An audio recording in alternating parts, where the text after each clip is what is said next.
안녕하세요. 존 버나드입니다. 자, 오늘도 지금 미국 주식 시황이랑 차이나 전기차 뉴스, 그 다음에 테슬라 뉴스 이렇게 해드리면서 여러분들에게 또 인사이트 드리면서 공부 한번 해보도록 하겠습니다. 자, 다우산업이랑 나스닥 종합 S&P 500이 급락을 했잖아요. 필라델피아 반도체 지수가 가장 많이 내려갔거든요. 3.25% 그렇게 하락을 해서 야, 이거 조정 많이 한다 이렇게 보였습니다. 자, 맵을 보시면은 지금 엔비디아랑 지금 세미컨덕터라고 하죠. 여기 한번 동그라미 칠게요. 여기 세미컨덕터 이쪽 반도체 부분이 급락을 했죠. 이 급락을 한 이유는 몇 가지 있었는데 ASML, 그러니까 반도체 장비인 노광 장비를 만드는 네덜란드의 ASML이 예상보다 실적이 좋지 않게 나오면서 이렇게 실적이 이 노광 장비 이 부품을 반도체 만드는데 부품을 제공하는 업체가 이렇게 실적이 안 좋으면은 완성 업체들 있잖아요. TSMC나 삼성전자, 인텔 이런 데도 아마도 주문량이 급감을 하고 하락을 하지 않았을까. 반도체가 또 이제 실적이 안 좋지 않을까 이런 우려 때문에 반도체 관련 엔비디아나 반도체 관련 필라델피아 반도체 지수가 급락을 했습니다. 그래서 우리가 투자하고 있는 쏙슬 있잖아요. 3배 레버리지, 필라델피아 반도체 3배 레버리지가 8.58% 마이너스 됐고요. SOXX 필라델피아 반도체 ETF가 3.03% 마이너스 됐다. 그 다음에 우리가 투자하고 있는 TQQQ도 3.71% 마이너스 됐다. 그러면 어떻게 해야 된다? 매수를 해야 된다. 저는 매수를 했습니다. LOC 거래로 또 매수를 해서 계속 꾸준히 모아가고 있습니다. 그래서 이제는 또 이렇게 쏙슬이랑 TQ가 하락할 때 꾸준히 여러분들 모아가셔라 이런 기회가 또 왔습니다. 그래서 3배 레버리지가 위험하기도 하지만 이게 분할로 모을 수 있을 때 싼 가격에 줄 때 여러분들 잘 모아가시는 것도 중요합니다. 이거는 또 나중에 자세하게 또 얘기해드리고요. 그다음에 타이거 차이나 전기차 오늘도 빠지지 않았습니다. 그래도 이런 장 안 좋은 날에 안 빠지는 것도 진짜 대단합니다. 차이나 전기차가 0.31% 플러스 됐고요. S&P 500 코덱스 미국 S&P 500 TR은 1.01% 플러스, 나스닥 100은 1.35% 마이너스, 죄송합니다. S&P 500도 마이너스, 필라델피아 반도체도 마이너스, 미국 테크 탑10도 다 마이너스였다 이렇게 볼 수가 있습니다. 그래서 지금 왜 마이너스냐 이렇게 물어보시면은 지금 정세가 원래는 연초에는 금리 인하로 다들 그렇게 예상을 했잖아요. 그런데 점점 분위기가 바뀌면서 금리 인상 쪽으로 이제 분위기가 바뀌었다. 그 정도 아니고 죄송합니다.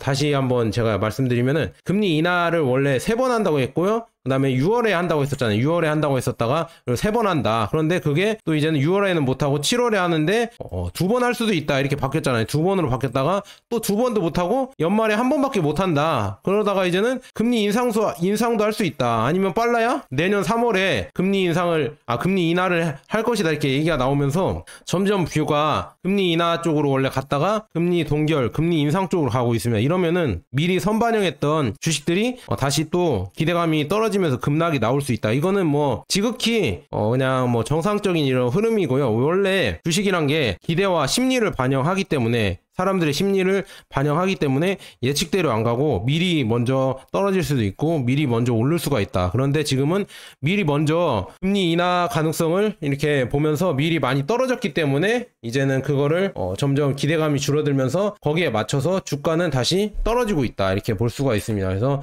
지금 보면은 6월 달에 원래는 금리 인하 가능성이 원래는 높았는데 지금은 이제는 동결로 거의 확정이 되고 있다. 83%면 거의 동결이라고 봐야겠죠. 그래서 6월 달도 이제는 동결이겠구나 이렇게 보는 사람들이 많아졌다. 그러니까 지금 금리 동결이나 금리 인상 가능성이 높아지니까 기존에 원래 급등을 했었던 국제 유가가 급락을 나오고 있습니다. 그래서 갑자기 이렇게 90달러에서 또 87달러로 급락을 했거든요. 이렇게 급락한 이유는 결국은 금리 인하 가능성이 줄어드니까 이거 그러면은 금리 인하 가능성이 줄어드니까 이게 기대감이 줄어들면서 경기 침체가 올 수도 있고 아니면은 달러의 힘이 아직도 강하구나 이렇게 하면서 상대적으로 유가가 그걸 반영했었던 유가가 다시 또 떨어지는 경향이 있다. 왜냐? 달러 약세를 봤었는데 이제 다시 또 금리가 동결된다고 하니까 달러 대비 그 유가가 이제 또 하락을 하게 되는 거다. 이렇게 볼 수가 있습니다. 그래서 이렇게 지금 주가랑 유가랑 그다음에 국채금리죠. 국채금리가 이렇게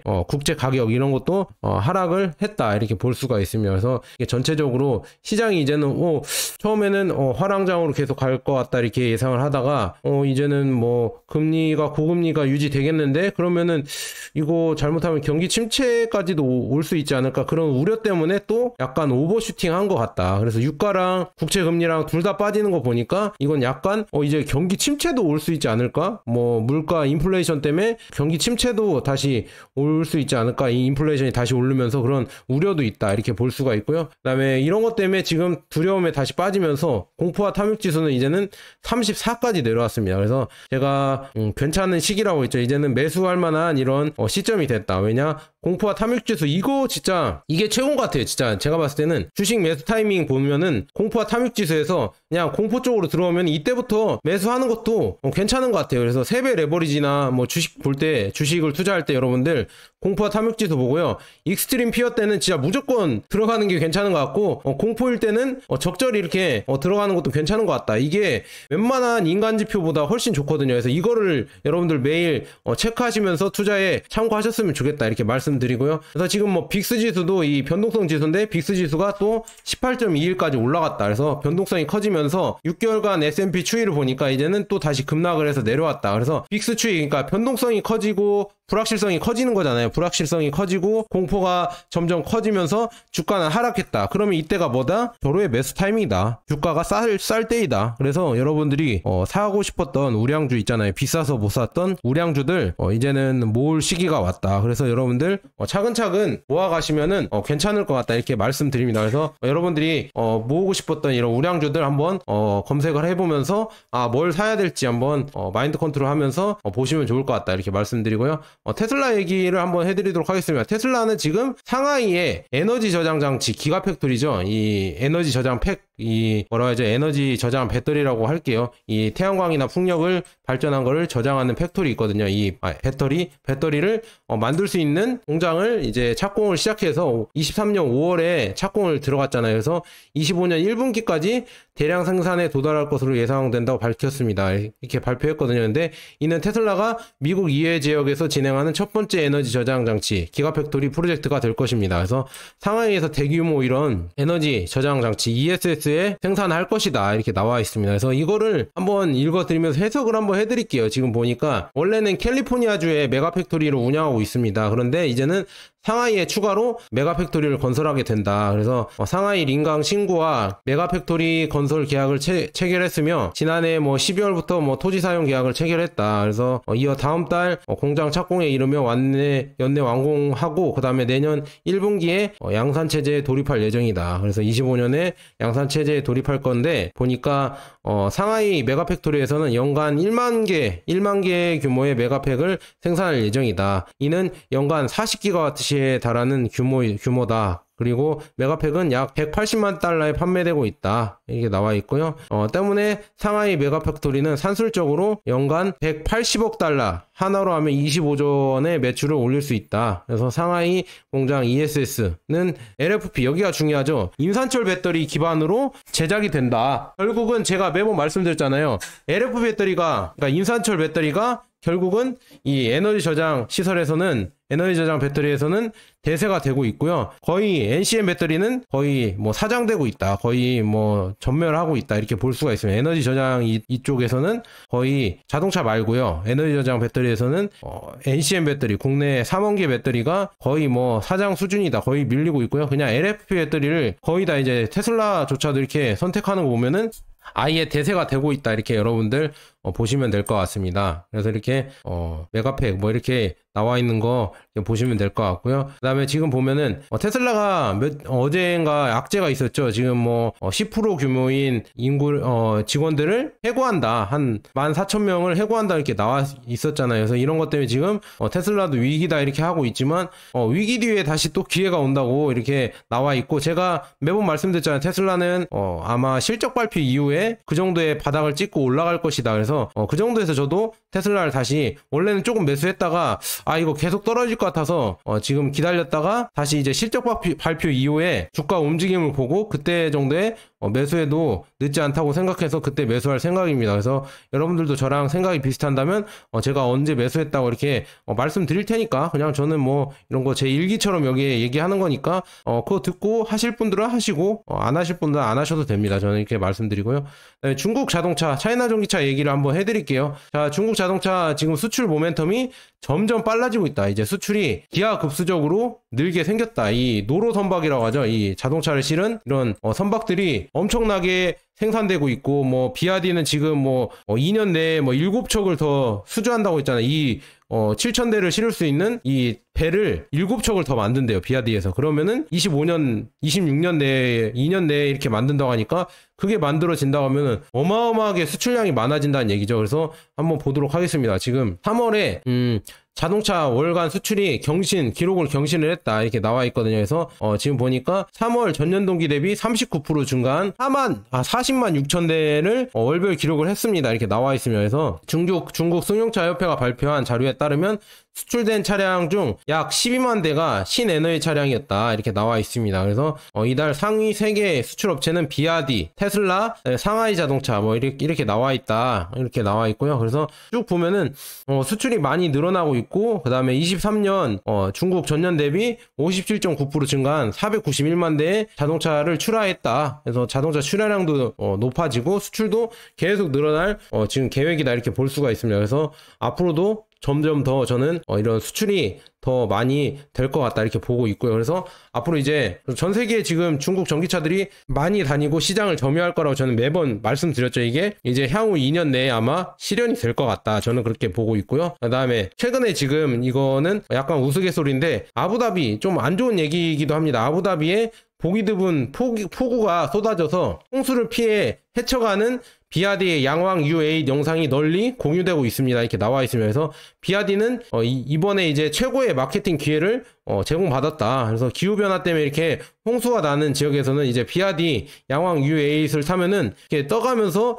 여기 홍수 지역을 벗어날 수가 있다. 근데 이거를 굳이 이렇게 하라는 건 아니고 혹시나 자동차가 이렇게 침수가 된다고 하면 이렇게 항법으로 나올 수 있다고 하거든요. 이렇게 비아디가 이렇게 떠다니면서 주행을 할 수가 있다고 합니다. 그래서 여기 사람이 타 있죠. 사람이 타 있는데 이렇게 주행을 하면은 이게 모터가 4개가 달려서 이렇게 물이 안 들어오고 이렇게 물을 막아주면서 이렇게 뭐라고 해야 침수 지역을 벗어날 수가 있다고 합니다. 비아디의 이 기술이라고 하거든요. 그래서 이 기술로 벗어날 수가 있다. 굳이 근데 이거를 일부러 사용하라고 하는 건 아니고 긴급 시기 때 이렇게 할 수 있으니까 괜찮다. 그래서 이것도 나름 홍수가 많이 나는 지역에서는 이 자동차 물론 1억이 넘는 비싼 전기차지만 이런 거를 사서 대비해도 나쁘지 않을 것 같다. 저는 그렇게 보고 있습니다. 이렇게 말씀드리고요.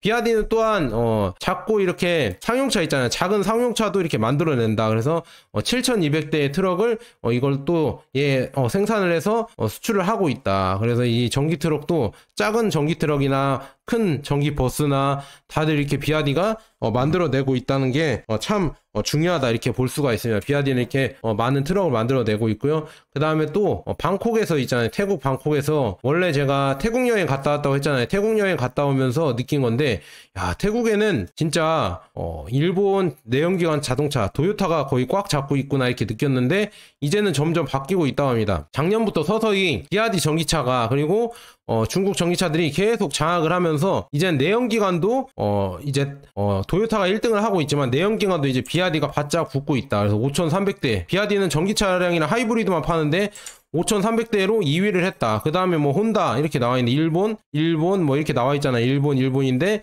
그 다음에는 쭉 보시면은 비아디, MG, 그 다음에 창안, 아이온, 그레이트홀 모터스 이렇게 다 이거는 중국 거다. 그래서 중국도 많이 판매량을 넓히고 있다. 물론 내연기관도 있겠지만 거의 다 전기차다. 전기차가 이제는 거의 대세가 되면서 태국에서는 이제는 중국이 거의 전기차를 다 먹어갈 기세다. 이렇게 볼 수가 있으며 그래서 이렇게 전기차는 수출이 잘 되고 있고요. 그 다음에 이거 대단하죠. 이거 일본 칼럼니스트가 얘기를 했었는데 이 디자인만 봐도 일본은 중국에 완전히 뽑혔다. 완전히 털렸다. 이거 디자인만 보면 어마어마하지 않나요? 이거 비아디에서 어제 공개한 팡청바오의 슈퍼3인가 이 슈퍼카인데 이 디자인만 보면은 중국스럽다는 게 전혀 안 느껴지고요. 그냥 미래지향적인 전기 슈퍼카 이렇게 전기차 슈퍼카로 이렇게 보인다. 그래서 뭐 포르쉐나 람보르기니나 약간 거기랑 비슷한 느낌이 나는 이런 슈퍼카를 만들었다 이렇게 볼 수가 있습니다. 야 진짜 디자인은 이제는 뭐 우리나라 전기차나 우리나라 자동차도 중국을 깔 수가 없을 정도로 디자인이 엄청나게 발전을 해서 정말 무섭다 이렇게 말씀드리고요.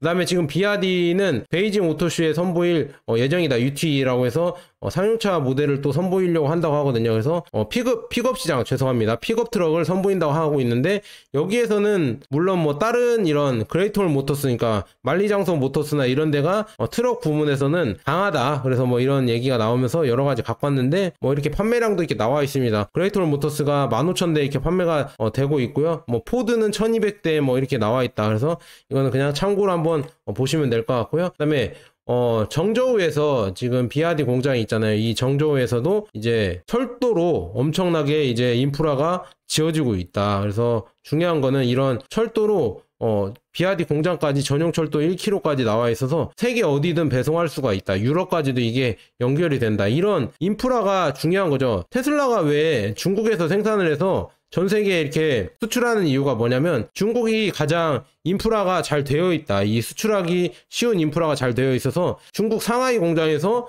기가 상하이에서 생산을 해도 배를 실어서 수출하기도 편하고 그 다음에 이런 뭐 열차를 이용해서 철도를 이용해서도 수출하기 편하다. 그래서 이렇게 지금 계속 철도를 지으면서 이제는 여러 가지 뭐 이렇게 중국이 뭐 항구도 큰 항구가 많지만 이 대륙이기 때문에 철도로도 이쪽 대륙으로 유럽까지 동남아까지 아니면 저기 아프리카까지도 연결할 수가 있거든요. 그렇게 연결하게 된다고 하면은 철도로도 또한 전기차나 이런 거를 수출할 수가 있다. 이렇게 볼 수가 있으면 이렇게 각지로 이렇게 운송이 되면서 그만큼 지금 이런 인프라가 잘 되어 있기 때문에 운송 비용이 다른 어떤 나라보다 더 싸고요. 더 중요한 건 자동화가 되어 있다고 하죠. 이따 말씀드릴 텐데 이 자동화도 이렇게 되어 있기 때문에 가격이 진짜 비아디가 이 가격 전쟁을 벌일 수 있는 게 이 자동화랑 이 인프라랑 그 다음에 뭐 생산 시설 그 다음 뭐 인건비도 당연히 있겠죠. 그리고 뭐 원료나 이런 거를 꽉 잡고 있으니까 리튬이나 뭐 이런 여러 가지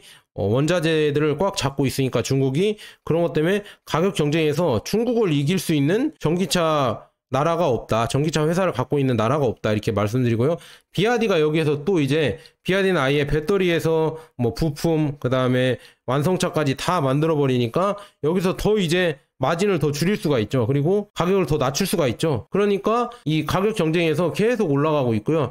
라이벌인 뭐 지리 자동차나 창안 자동차도 이렇게 브랜드를 만들면서 비아디랑 견주려고 하지만 점유율을 못 가져가고 있다. 오히려 비아디 점유율만 더 늘어나고 있다. 이렇게 볼 수가 있고요. 그다음에 샤오미 얘기를 해드릴게요. 샤오미가 어떻게 이렇게 3년 만에 전기차를 만들고 그다음에 어떻게 이렇게 빠르게 뭐 올해 9만 대인가 7만 대인가 생산을 한다고 하잖아요. 이렇게 많은 전기차를 생산할 수가 있을까? 처음 만드는 기업인데 어떻게 이렇게 만들 수 있을까? 이런 비결이 뭘까? 이렇게 했더니 아마도 이런 공장의 로봇 자동화인 것 같습니다. 로봇 자동화를 엄청나게 추구하면서 이 로봇이 AI로 이 알고리즘 있잖아요. 알고리즘으로 빅데이터를 갖고 알고리즘을 갖고 이 스케줄링을 하는 겁니다. 스케줄링을 해서 계속 움직이는 거예요. 이 운송 로봇들이 계속 이 공장을 움직이면서 부품을 날라준다. 부품을 날라주면은 그 부품을 가지고 이 조립 로봇들 있잖아요. 협동 로봇들 있잖아요. 이렇게 자동차를 조립을 한다. 그래서 지금 샤오미의 레이진 회장이 뭐 트위터에 가보면은 이렇게 얘기를 했습니다. 무엇보다도 우리 공장은 고도로 자동화되어 있습니다. 샤오미 SU7용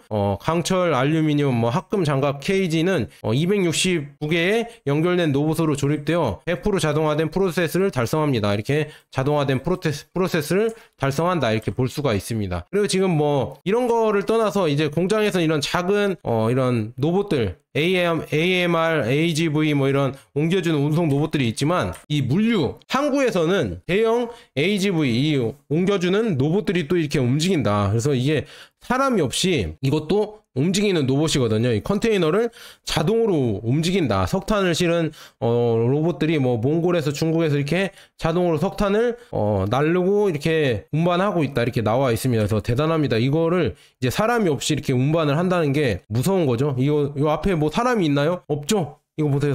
사람이 없잖아요. 이게 자동으로 이렇게 움직인다. 물론 사고는 날 수가 있습니다. 이게 잘 안 되면 사고는 날 수 있지만 이거를 지금 이제 상용화를 시켜서 우리가 모르는 동안 우리 중국은 미개하고 중국 사람들 안 씻고 미개하고 질서 없고 우리 거 다 뺏겨서 짝퉁만 만드는 이런 나라다 이렇게 계속 언론에서 얘기를 하고 우리나라를 우매하게 만들고 있지만 그 바깥에서는 중국은 지금 조용히 이런 자동화, 항구에서도 자동화 이런 기능, 원격 조정으로 이렇게 항구에서 컨테이너를 옮기고 그렇게 할 수 있게 해놓고, 그 다음에 이게 자동화된 이런 로봇들이 이렇게 컨테이너를 옮길 수 있게 이런 거를 다 테스트를 하고 있고, 이제 상용화 들어간 데도 있고, 왜냐? 항구는 사람들을 막아서 통제를 하면 되니까 이거 상용화하기가 쉽거든요. 변수들도 줄어들고, 그래서 그런 걸 이미 하고 있다. 그래서 이게 나중에 나오면은 점점 더 무서워질 것 같다. 이렇게 말씀드리고요. 그 다음에 닛산에서 지금 보면은 전고체 배터리를 자체 제작한다고 하잖아요. 그래서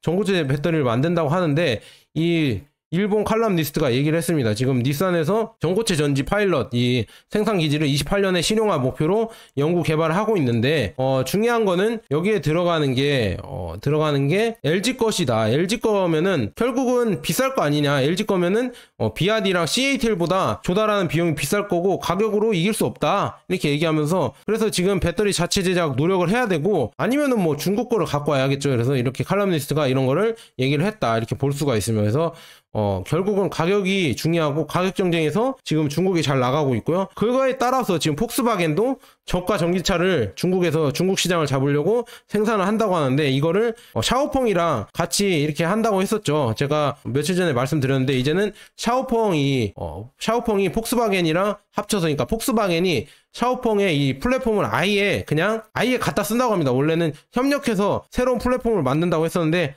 그거 아니다. 그냥 샤오펑에 그냥 플랫폼을 가져다 써서 그냥 뭐라고 해야죠? 샤오펑 플랫폼을 아예 가져다 써서 그냥 만들겠다. 전기차 브랜드를 빨리 만들겠다. 26년에 브랜드 4개 모델, 폭스바겐에서 4개 모델을 샤오펑에 이걸로 만들겠다. 왜냐? 폭스바겐이 샤오펑의 지분도 갖고 있거든요. 그래서 지분을 갖고 있기 때문에 거의 뭐 서로 거의 뭐 뭐라고 해야죠? 이렇게 피를 나눈 사이라고 해야 되나? 이런 거의 뭐 돈독한 사이다. 왜냐? 이렇게 지분을 또 갖고 있고 이렇기 때문에 샤오펑에 이런 플랫폼을 아예 대놓고 써서 그냥 만들겠다. 그런 거 보면은 우리가 맨날 말했던 중국이 다른 나라 걸 뺏겨서 만들었다 이렇게 반박할 수 없는 게 아예 이제는 독일이나 일본이 중국 거 플랫폼을 가져와서 전기차를 만들려고 한다. 그걸 역으로 생각해 보면은 이렇게 생각할 수 있습니다. 전기차 시대로 넘어오면서 독일이나 일본은 아예 준비를 안 해놨고요. 이거는 예전에 우리가 애플이 아이폰을 만들면서 삼성도 여기에 넘어오면서 예전에 노키아랑 모토로라 이런 데가 망한 것처럼 그러니까 모토로라랑 노키아는 원래는 이런 스마트폰으로 넘어왔어야 되는데 이거를 너무 준비를 안 했고 이거 뭐가 돈이 돼. 그냥 내연기관 우리나라처럼 내연기관이 꿀을 빠니까 내연기관이 더 돈을 잘 버니까 뭐 기존의 내연기관 자동차들이 그냥 내연기관을 더 집중하는 것처럼 지금 뭐 예전에 그 핸드폰이었을 때도 노키아랑 뭐 이런데 모토로라가 그렇게 된 거죠. 이 피처폰이 오히려 더 이익을 지금 단기에는 많이 내니까 스마트폰의 이런 개발에 집중하지 않고 피처폰에 더 열중하다가 결국 망했잖아요. 똑같아요. 여기도 독일이나 일본도 몰라요. 망할 것 정도로는 그렇게 쇠퇴하지 않겠지만 이렇게 지금 준비가 하나도 안 돼 있다. 그래서 그래도 부랴부랴 이 중국 플랫폼을 갖고 와서 하는 거 보면은 망하지는 않겠구나 이렇게 볼 수 있고요. 아까 말씀드린 샤오미 공장에서는 이렇게 AGV 로봇, 이 자동화 로봇이 계속 다니면서 정확하게 이걸 배달하고 노보팔이 이걸 도킹을 해서 다 가져가서 이렇게 조립을 한다. 정말 무섭다. 이렇게 무서운 시대가 오고 있다. 이렇게 볼 수가 있습니다. 지금 샤오펑의 이 플랫폼 있잖아요. 이 플랫폼, 전기 플랫폼을 아예 폭스바겐이 가져다 쓸 거다. 그래서 이거는 뭐 예전부터 예상은 되어 있었는데 아예 이렇게 중국의 메인 플랫폼 있잖아요. CMP라고 해서 이거를 아예 대놓고 쓰겠다는 거는 진짜 이거는 어떻게 보면 중국의 이런 기술을 독일에서도 인정을 했다. 그 다음에 독일은 아예 준비가 안 됐다. 이거 두 가지를 이해할 수가 있다. 그래서 중국이 이제는 점점 메인이 되고 있구나 이렇게 볼 수가 있으면 이게 점점 사실이 되어가고 있구나. 존 버나드가 말하는 게 점점 맞아가고 있구나 이렇게 볼 수가 있고요. 그 다음에 이제는 뭐 전기차 관련해서 이제는 스마트폰 얘기를 한번 해볼게요. 샤오미 전기차가 나왔었잖아요. 그래서 샤오미가 지금 1분기에 4,200만 대의 스마트폰을 판매를 했다고 합니다. 그러면은 이 중에서 이 많은 고객 중에서 샤오미의 자동차를 누가 선택을 하게 될까요? 그래서 이게 중요한 게 중국 애들이랑 한국이랑 독일이랑 생각하는 게 다른 게 이 스마트폰 회사 샤오미 전자 회사가 전기차를 만들었잖아요. 그리고 전기차 만드는 회사 지리 자동차나 니오나 그다음에 폴스타 이런 데가 핸드폰을 만들고 있어요. 그래서 그건 이따 말씀해 드리고요. 하웨이도 지금 수준이 많이 올라와서 향상된 이런 하웨이의 모델 하웨이 70이 또 나온다고 합니다. 70 퓨라 70 울트라 이게 나온다고 하는데 이런 또 기술도 나와 있고 중요한 거는 이제 얘네들은 무서운 게 뭐냐면 위성 통신이 된다. 쌍위성 통신이니까 위성을 2개로 더 이제 2배가 된다 이렇게 나와 있거든요. 그러니까 통신이 안 되는 지역에서도 위성 통신이 된다. 그러니까 고산지대 우리나라는 거의 없죠.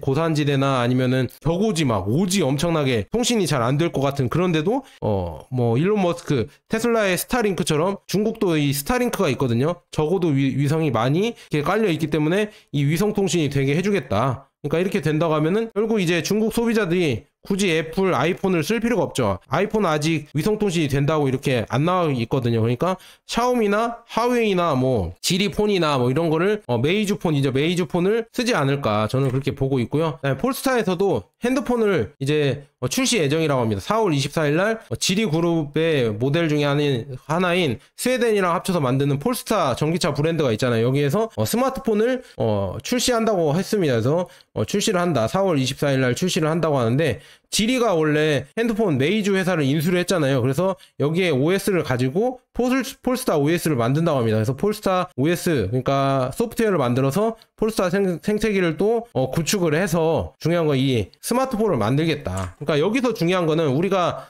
배울 수 있는 인사이트가 뭐냐? 인사이트는 뭐냐면 그겁니다. 이 중국은 전기차를 다룰 때 있잖아요. 우리나라는 전기차를 다룰 때 기계라고 생각하지만 중국은 전기차를 전자, 소프트웨어 장비라고 생각합니다. 그러니까 이렇게 스마트폰도 만들고 그다음에 여기가 전기차랑 이렇게 연동이 되게 만들어 버리는 겁니다. 그래서 너무나 드는 거다. 그래서 전기차 회사가 스마트폰도 만들고 스마트폰 회사가 전기차도 만들고 이렇게 할 수가 있는 게 얘네들은 그러니까 중국 또 얘네들이라고 하면 뭐라 하던데 사대주의가 아니냐 이렇게 얘기를 하는데 중국을 무시하는 거 아니냐 이렇게 얘기하는데 전혀 그런 게 아니고 제가 말하기 쉬워서 그렇게 만드는 거고요. 말씀을 드리는 거고요. 그래서 중국 얘네들은 중요한 게 이 넘나들 수 있다는 게 뭐냐면 얘네들은 하드웨어 중심이 아니라 소프트웨어 중심이기 때문에 그냥 이 소프트웨어를 가지고 하드웨어를 갈아 끼면 된다는 생각입니다. 그래서 지금 폴스타 이 마크도 있죠. 폴스타 사는 사람들은 이것도 사라. 이거 폴스타랑 연동이 잘 되고 이 스마트폰을 쓰면은 더 편리할 것이다 이렇게 나오는 겁니다. 폴스타 이렇게 마크도 나와 있고 멋있긴 멋있어요. 디자인도 멋있게 나온다. 하고 싶게 나온다.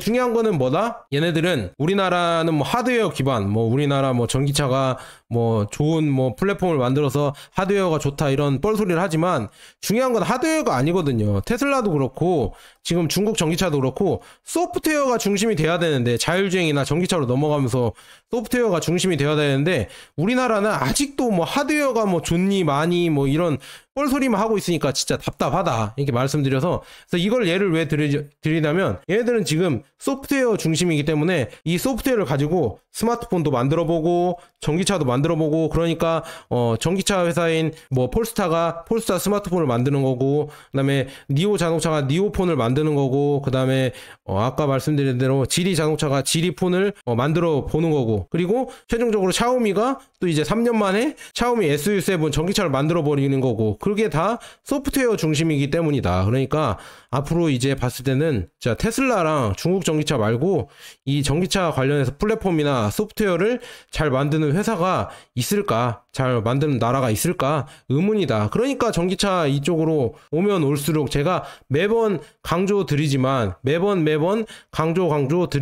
중국 전기차가 메인이 될 것이다. 이 수출량이 어마어마하게 늘어날 것이다. 2년 내에 엄청난 수출량이 보일 거고요. 그래서 모르겠어요. 저는 짧게 잡으면 2년 내에 또 고점이 오지 않을까. 중국 이 차이나 전기차나 아니면은 비아디, CATL 이런 주가들이 아마 2년 내에 또 급격하게 올라와 버려서 고점이 오지 않을까. 저는 그렇게 조심스럽게 예측을 해봅니다. 그래서 이런 거 매번 정보들 많이 드릴 테니까 여러분들 구독, 좋아요, 알람 설정 꼭 부탁드립니다. 그래서 많이 봐주시고요. 그리고 뭐 제가 또 자체적으로 막 이런 썸네일도 구성하려고 했거든요. 그런데 별 효과가 없더라고요. 그래서 썸네일은 그냥 차이나 전기차 할 때는 그냥 텍스트로 하는 게 낫겠어요. 그게 훨씬 더 많이 클릭해보고 많이 보시더라고요. 그래서 그냥 텍스트로 이렇게 클릭하면서 약간 어그로도 끌어야겠다. 약간 과장적으로 MSG도 뿌려서 약간 뭐 대박이다, 막 큰일 났다, 막 이렇게 얘기를 드려야겠습니다.